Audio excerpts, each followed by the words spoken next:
Y Él nos ve en Cristo y en Cristo nos ve santo, justo y perfecto. Gracias, Señor.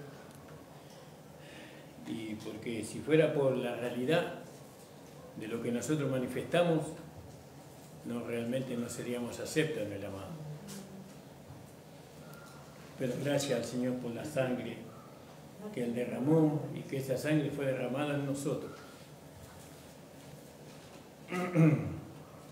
Acá me llamó, venía yo leyendo allá en Hebreos, donde dice que era un reposo para el pueblo de Dios todavía, ¿no?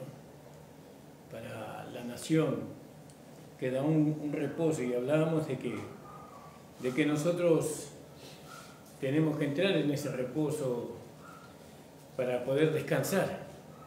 Así como Dios entró en el reposo y descansó el séptimo día, pero Dios sigue obrando, porque ya no estamos en el séptimo día, ahora estamos en el octavo día, donde Él le creó una nueva creación.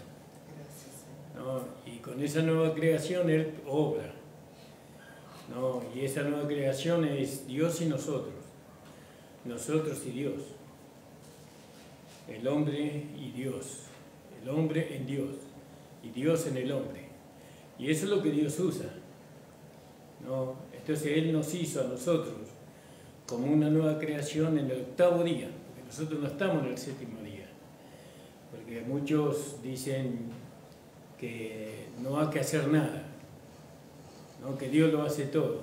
Dios ya lo hizo todo. Dios ya lo hizo todo en Cristo, nuestra salvación, nuestra justificación, nuestra regeneración, todo lo hizo Dios, ¿no? Y descansó el séptimo día. Pero el octavo día Dios volvió nuevamente a trabajar y en ese octavo día Él trajo una nueva creación. Por eso acá dice, somos colaboradores de Dios. Ahora los que viven en el séptimo día viven solamente en el descanso, por supuesto, viven en los méritos de Cristo. Cristo ya lo hizo. Y sí, Él logró la salvación, la justificación, la vida eterna, el nuevo nacimiento, la regeneración de nuestro espíritu. Él ya lo hizo. Nosotros no tenemos que hacer nada para eso, ¿no? Pero resulta que no estamos en el séptimo día, estamos en el octavo día, en la nueva creación. Y Dios trajo una nueva creación para un propósito, ¿no? Para poder proveerle a su Hijo un cuerpo. Gracias. Un cuerpo con quien va a reinar y va a subsistir para siempre en la eternidad, siempre. Entonces, poder ver bien esto es poder estar bien orientados, ¿no? Orientados hacia el perfeccionamiento, ¿no? Porque el perfeccionamiento no va a existir en nosotros, sino es con nosotros. Nosotros tenemos que colaborar con Dios. Ahora, colaboramos con Dios entrando en el reposo, dejando nosotros de obrar. Nosotros no tenemos que obrar, ¿no? Y para no obrar, la única manera que nosotros dejemos de obrar es estar muertos. Entonces Pablo dice, más no vivo yo, más Cristo vive en mí. Ya no vivo yo. Pero resulta que el yo todavía está vivo, ¿no? Y el yo tropieza no con las cosas pecaminosas, no tropieza con las cosas pecaminosas. El yo tropieza con las cosas santas, ¿no? Con las cosas santas tropieza el yo. ¿Y con qué cosas santas podríamos decir? Bueno, Pablo decía a los corintios que tropezaban, ¿no? Él decía, uno dice que es de Pablo, otro dice que es de Cefas, y otro dice que es de Apolo, y otro de Cristo. ¿Y quién eran esos? Ellos eran hombres santos, eran hombres que Dios había levantado para el perfeccionamiento de los santos. Pero tropezaban ahí. Ellos no tropezaban con la fornicación, con el adulterio, no tropezaban con la mentira, con la hipocresía. No, tropezaban con esas cosas, con las cosas santas. Y esas cosas a veces no se ven. Y alguien las tiene que decir para que se vean. Porque si no está la amonestación, si no está la claridad, entonces ¿cómo nosotros podemos ser perfeccionados? Yo creo que la iglesia sigue tropezando con las cosas santas. Antes, cuando éramos legalistas, tropezábamos con la carne, tropezábamos con el mundo, con el pecado y tantas cosas. Pero ahora en la gracia seguimos tropezando. Tropezamos con la palabra que nos perfecciona, que nos santifica, ¿no? Una palabra que viene para vida, no para muerte. Viene para edificar, no para destruir. Y tropezamos. ¿Vio? Pero Dios dice que somos colaboradores de Él. Vamos a leer aquí, vamos a hablar un poco sobre eso. Colaboradores de Dios, de manera que yo, hermanos, no puedo hablaros como espirituales, sino como a carnales, como a niños en Cristo. Podía beber leche y no vianda porque aún no eras capaces ni sois capaces todavía. Porque aún sois carnales, pues habiendo entre vosotros celos, contiendas, disensiones, ¿no sois carnales y andáis como hombres? Porque diciendo el uno, yo soy ciertamente de Pablo, yo soy, y el otro, yo soy de Apolos, ¿no sois carnales? Pues, ¿qué pues es Pablo y qué es Apolo? Servidores por medio de los cuales habéis creído, y eso según lo que cada uno concedió el Señor. Yo planté, Apolo regó, pero el crecimiento lo ha dado Dios. Sé que ni el que planta es algo, ni el que riega, sino Dios que da el crecimiento. Y el que planta y el que riega son una misma cosa, aunque cada uno recibirá su recompensa conforme a su labor. Todo eso lo entendemos, ¿verdad? Porque nosotros somos colaboradores de Dios. ¿Vio? Si no tenemos que hacer nada. Entonces, ¿para qué colaboramos con Dios? ¿En dónde colaboramos con Dios? Colaboramos con Dios, ¿no? Renunciando al yo, muriendo al yo. Por ahora vamos a decirlo hasta ahí nomás. Nosotros somos colaboradores de Dios y vosotros sois labranza de Dios, edificio de Dios, la iglesia, ¿no? La iglesia primeramente es una labranza donde recibe la semilla, la palabra, para llegar a ser un edificio. Conforme a la gracia de Dios que me ha sido dada, yo como perito arquitecto puse el fundamento y otro edifica encima, pero cada uno mire cómo sobreedifica. Porque nadie puede poner otro fundamento que el que está puesto, el cual es Jesucristo. Y si sobre este fundamento edificare oro, plata, piedras preciosas, madera, heno y hojarasca, la obra de cada uno será manifiesta porque el día lo declarará, pues por el fuego será revelada. Y la obra de cada uno, cual sea el fuego, la probará. Si permaneciese la obra de alguno que sobreedificó, recibirá recompensa. Gloria al nombre del Señor. Y si la obra de alguno se quemare, él sufrirá pérdida, y si bien él mismo será salvo, aunque así como por fuego. ¿No sabéis que sois templo de Dios y que el Espíritu de Dios mora en vosotros? Y este es el versículo donde yo me quiero detener. Si alguno destruyera el templo de Dios, Dios le destruirá a él. Porque el templo de Dios, el cual sois vosotros, santo es. ¿Destruir el templo de Dios? ¿Cómo puede ser? No es la casa de un hombre, no es el castillo de un hombre natural, es la casa de Dios. ¿Puede ser destruida la casa de Dios? Y según lo que nosotros vemos acá, puede ser destruida, ¿no? Si alguno destruyera el templo de Dios, Dios le destruirá a él. Porque el templo de Dios, el cual sois vosotros, es decir, que ya no está hablando individualmente, sino que está hablando colectivamente. No somos el templo de Dios, todos juntos, ¿no? A través de la comunión, a través de la vida que hemos recibido. ¿Se puede destruir eso? Sí. Según la palabra de Dios se puede destruir. Entonces, ¿qué dice la palabra? Que el que destruyere, quiere decir que alguien puede hacerlo, pero no lo puede hacer desde afuera. El templo de Dios no se puede destruir de afuera. El templo de Dios se tiene que destruir de adentro, no de afuera.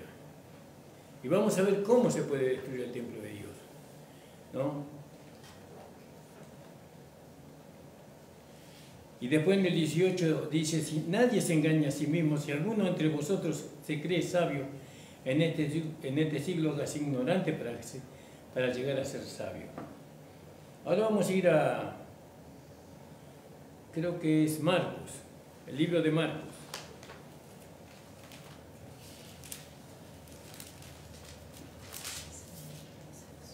El versículo 7, capítulo 7, perdón. Hablando de lo que puede destruir el templo de Dios, ¿no? Y aquí la palabra nos dice, se juntaron a Jesús los fariseos y algunos de los escribas que habían venido a Jerusalén, los cuales viendo a algunos de los discípulos de Jesús comer pan con manos inmundas, esto es, no lavadas, los condenaban. Porque los fariseos y los judíos, aferrándose a las tradiciones de los ancianos, si muchas veces no se lavaban las manos, no comen. Y volviendo de la plaza, si no se lavan, no comen. Y otras muchas cosas hay que tomaron para guardar, como los lavamientos de los vasos de beber y de los jarros y de los utensilios de metal y de los lechos. Y le preguntaron pues los fariseos a los escribas y los escribas, ¿por qué tus discípulos no andan conforme a las tradiciones de los ancianos, sino que comen pan con las manos inmundas? Y respondiendo él y les dijo, hipócritas, bien profetizó de vosotros Isaías como está escrito, este pueblo de labios me honra, mas su corazón está lejos de mí, pues en vano me honran, enseñando como doctrinas mandamientos de hombres. Porque dejando el mandamiento de Dios os aferráis a las tradiciones de los hombres, los lavamientos de los jarros y de los vasos de beber, y hacer otras muchas cosas semejantes. Y les decía también, bien invalidáis el mandamiento de Dios para guardar vuestra tradición. Porque Moisés dijo, honra a tu padre y a tu madre, y el que maldiga al padre o a la madre, muera irremisiblemente. ¿Vio? Pero vosotros decís, es el mandamiento que estaba en la ley, ¿no? Honrar al padre y a la madre. Pero vosotros decís, basta con que diga a un hombre al padre o a la madre, es corbán, ¿no? Es corbán, que quiere decir mi ofrenda a Dios, todo aquello con que pudiera ayudarte, y no le dejáis hacer más por vuestro padre o por vuestra madre, invalidando la palabra de Dios con vuestras tradiciones que habéis transmitido, y muchas cosas hay semejante a esta. Fíjese el error que ellos cometían, ¿no? Qué terrible. Ponían delante del mandamiento, delante de la voluntad de Dios, del mandamiento de Dios, ponían su propio pensamiento, su propia regla de vida, por así decirlo, ¿no? El mandamiento de Dios era otra cosa. Era no solamente ayudarlo al padre y a la madre con lo que ellos necesitaban, sino que el mandamiento los llevaba a los hijos a amar a sus padres. Amar a su padre y a su madre. A eso los llevaba el mandamiento. Y la ayuda que un hijo le pudiera dar al padre y a la madre era producto de ese amor, no de ese mandamiento, de ese amor que él tenía. Y no solamente le daba lo que los padres y la madre necesitaban, sino que mucho más, porque el amor va mucho más allá, ¿no? Pero ellos violaban el mandamiento de Dios. Honra a tu padre y a tu madre. ¿A dónde le estaba llevando Dios, ¿no? A ellos? A que lo amaran, ¿no? Y ahora nosotros ponemos el amor un freno, le ponemos una medida al amor.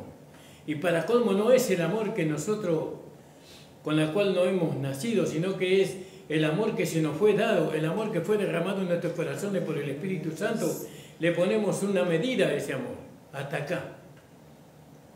Más que acá no. Y bueno, el amor es sufrido, ¿no? El Señor Jesucristo vino a aquellos que Él amaba y que Él hicieron lo que le amaban. Lo crucificaron, lo escupieron. ¿Qué cosas no le hicieron? Pero Él le dijo, Padre, no le tomes en cuenta. Consumado es, ¿no? No le tomes en cuenta este pecado. Pero nosotros como los judíos le ponemos una medida. El amor es sin medida. He sufrido, por supuesto que he sufrido. Muchas veces vamos a hacer lo bueno y nos van a pagar mal. Pero esa es la vida del creyente. No, lo tenemos que sufrir, mirando al Señor. Porque si miramos al Señor, cuando sufrimos la recompensa de lo que hemos hecho, si miramos al Señor, vamos a ver que nuestro sufrimiento no se compara con el sufrimiento de Él. Que el sufrimiento de Él fue mayor. Y si pongo mi sufrimiento, controlar mi vida, estoy diciendo que el sufrimiento de Cristo fue menor que el sufrimiento que tengo yo. Y eso no puede ser, porque Él sufrió por todos nosotros.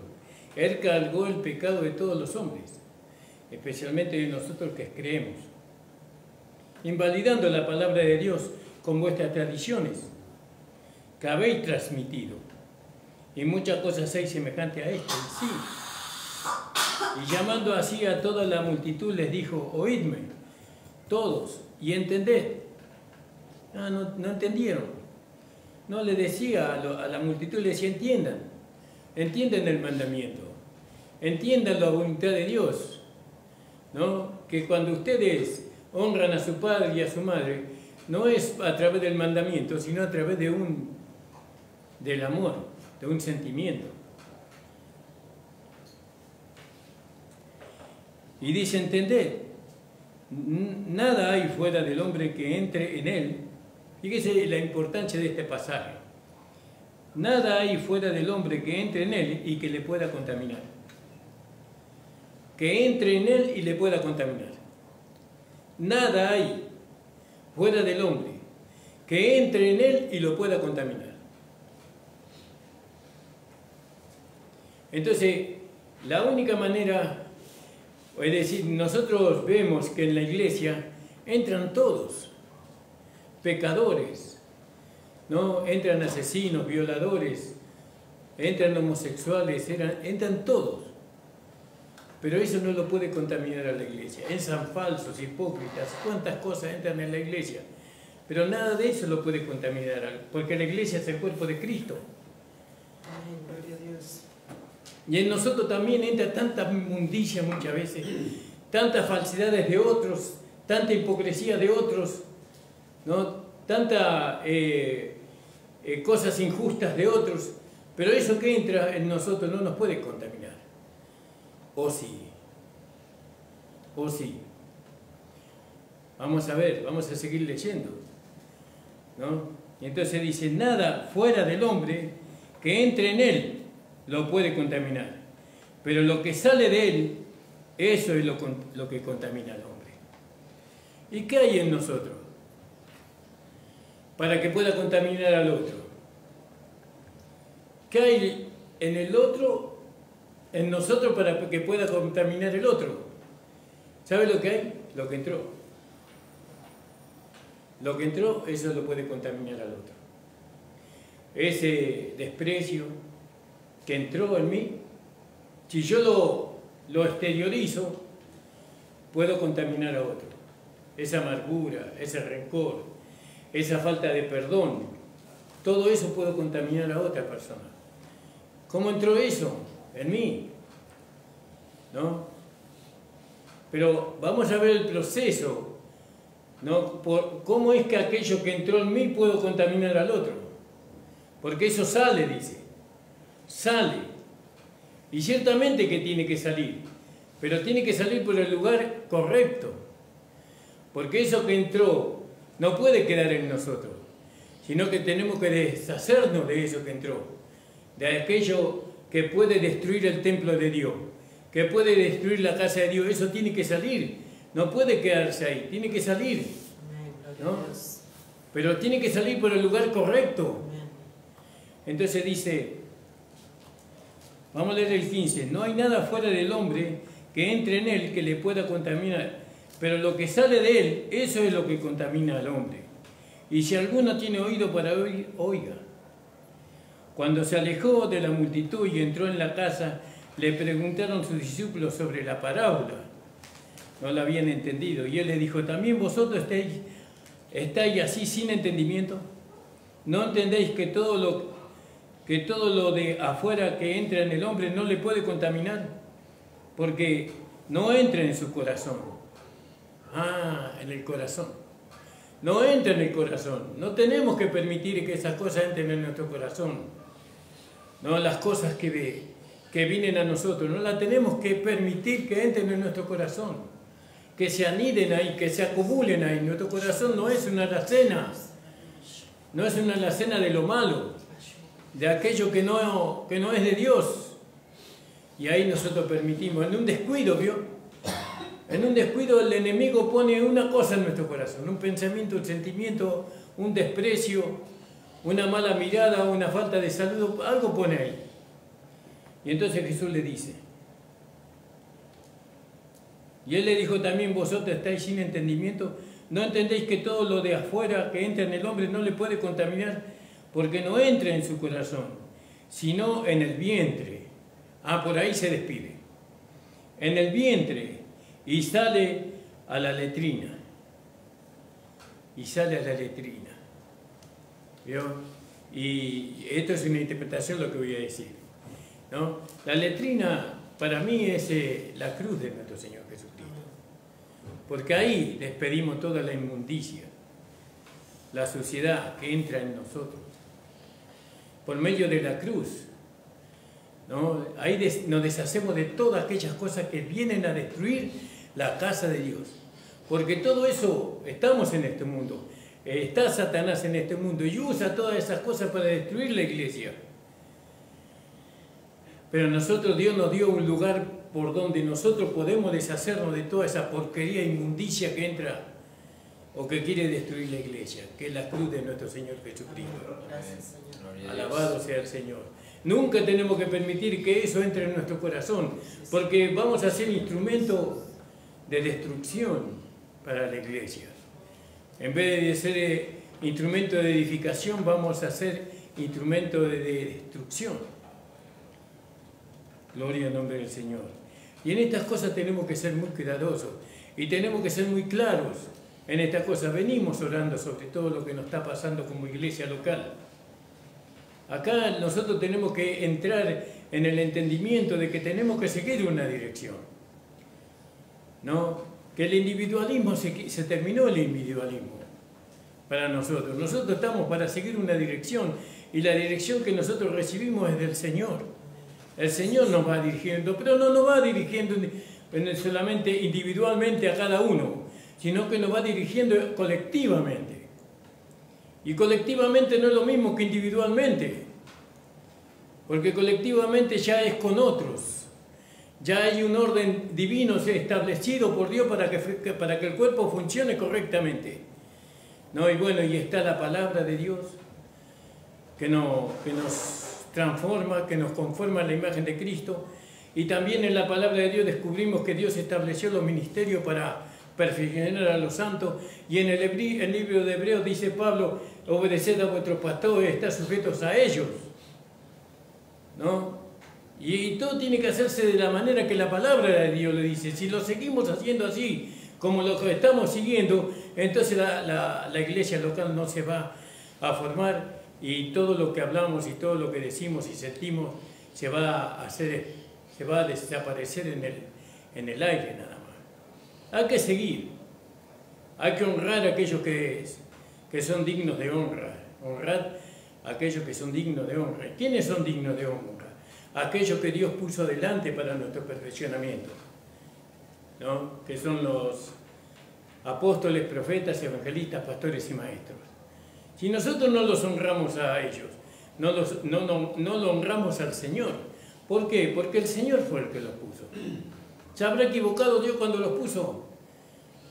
Nunca Dios se equivoca.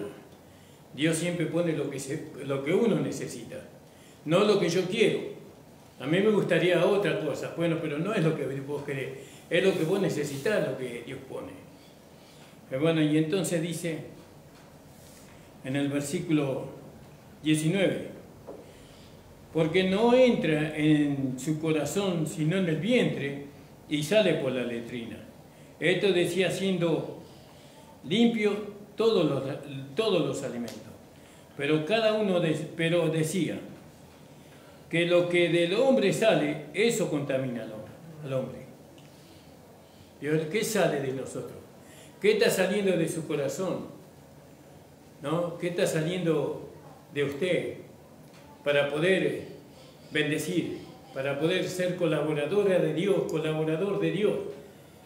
¿Que usted cree que Dios va a tomar, ¿no?, la inmundicia que hay en mi corazón, que hay en tu corazón, para edificar la iglesia? De ninguna manera. De ninguna manera. Dios no va a tomar eso. Y Dios es paciente. Pero un día eso se termina. Porque para Dios no hay, pues dice, ¿no?, aquel que destruyera el templo de Dios, Dios destruirá el altar. ¿No? Lo dice claramente la palabra de Dios. Y usted tiene que aprovechar el momento en que viene la palabra, ¿no? Viene la palabra. Pero la palabra no viene para condenar. La palabra no viene para maldecir. La palabra viene para edificar, para que uno se dé cuenta, para que uno reconozca, ¿no? Reconozca que lo que hay en uno no es para edificación, que es inmundicia, que es suciedad, que no nos permite a nosotros edificar, que no podemos hacer una realidad lo que todos queremos que sea una realidad, que es la iglesia local, ¿no? Y todos tenemos que renunciar al yo, ¿no? Como Pablo decía, más no vivo yo, más Cristo vive en mí. Y lo que ahora vivo, lo vivo en la fe del Hijo de Dios. Pero decía que lo que del hombre sale, eso contamina al hombre. Porque dentro del corazón de los hombres salen los malos pensamientos, los adulterios, las fornicaciones, los homicidios, los hurtos, las avaricias, las maldades, el engaño, la lascivia, la envidia, la maledicencia, la soberbia, la insensatez.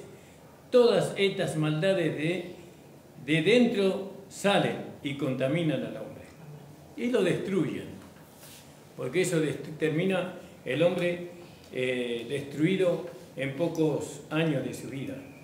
Y volviendo ahí a Primera de Corintios, que hemos leído, gloria al nombre del Señor, colaboradores de Dios. ¿Se da cuenta que tenemos que hacer algo? ¿Se da cuenta que Dios no lo hace todo? Dios no lo hace todo. Nosotros somos colaboradores. Él nos hizo colaboradores. Él nos necesita a nosotros, ciertamente que no. Pero nos dio el privilegio de ser colaboradores de Dios. Para eso nos hizo una nueva creación.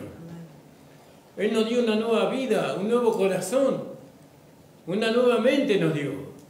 Y nosotros vamos a sucumbir, ¿no?, frente a lo que Dios nos dio, dándole lugar a aquellos que lo que Satanás quiere implantar en nosotros, de ninguna manera. Y todo eso se ve, y todo eso se huele, y todo eso se palpa, lo que nosotros transmitimos. Ayudémonos los unos a los otros, ¿no?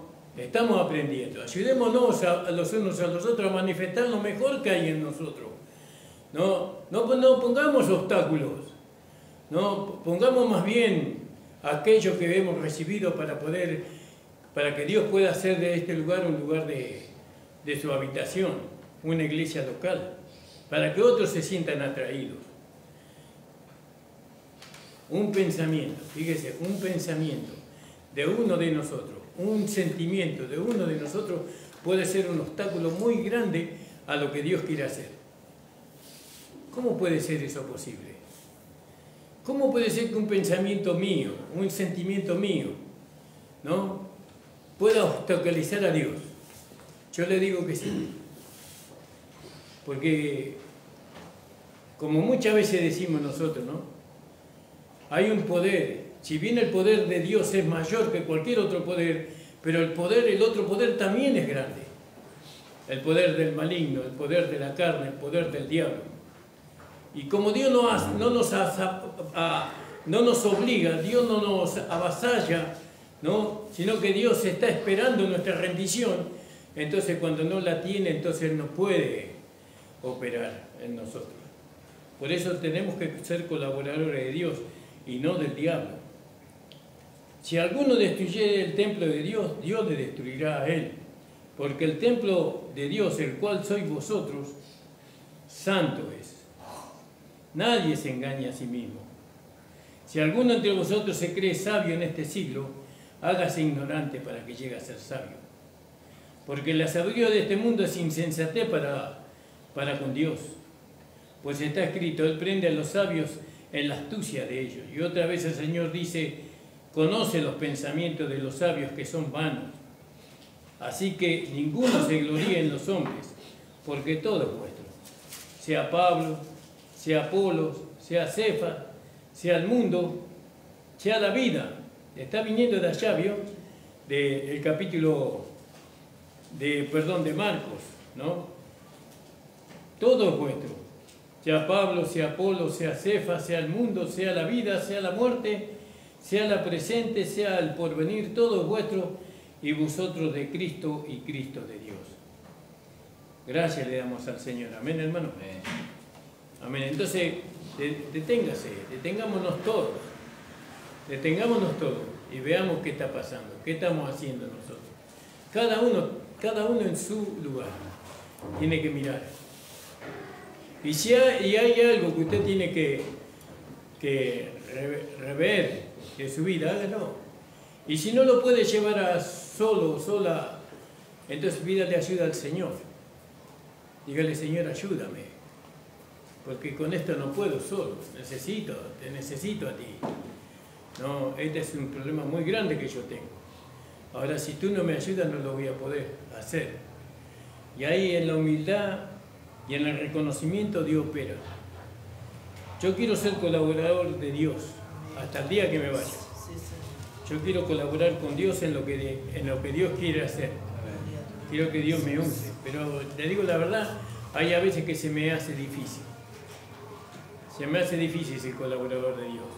No, porque no se puede ser colaborador de Dios sin el amor. Sin el amor no se puede ser colaborador de Dios. Y a veces me cuesta. Y oro al Señor y le digo, perdóname, Señor, porque a veces el amor flaquea en mí. ¿No? Porque todavía los pensamientos y los sentimientos humanos son fuertes. No son fáciles. Parece que uno lo ha conquistado. Pero cuando viene la prueba, ahí se manifiesta, ¿no? Vemos si están muertos. Lo declaramos muerto aunque estén queriéndose manifestar, porque no son ellos los que se manifiestan, sino que es una ilusión que Satanás pone en nosotros para que nosotros neguemos la fe. Pero la verdad que están muertos porque Cristo lo mató y lo enterró y lo deshizo en la cruz de Calvario. Gracias, el Señor le dé entendimiento, hermana, hermano, en esta palabra. Medítenla en sus casas, búsquenle, ¿no?, lo que realmente quiere decirnos el Señor, ¿no? Y bueno, oremos los unos por los otros, tengamos amor, no paciencia. No busquemos tener paciencia, no busquemos soportarnos los unos a los otros, no busquemos tolerarnos los unos a los otros, sino busquemos el amor, porque en el amor está todo eso. Si usted busca la paciencia, puede tener paciencia sin amor. Si usted busca la tolerancia, puede tener tolerancia sin amor. Y lo primero es el amor. Por eso vio, como dice, el fruto del Espíritu es amor. Y después viene todo lo demás. Le invito a ponerse de pie, hermano. Gracias le damos al Señor por su palabra. Entonces tenemos reuniones los días miércoles. Yo quiero exhortarles a las diaconisas que tomen su lugar con más responsabilidad, ¿no? Hay una diaconisa que está acá, que es mi esposa, de la diaconisa. Ella da una dirección y hay que seguirla, ¿no? Por favor, seamos en eso atentos de eso. Siempre tenemos que estar dispuestos al servicio de Dios. Después las otras cosas tienen que seguir. Eso no significa que hay momentos o situaciones, ¿no?, que son extremas y que lógicamente que mi esposa tiene que considerar. Pero por favor, yo veo que todo está supeditado al tiempo y todo está supeditado al ánimo y a muchas cosas. para servir al Señor.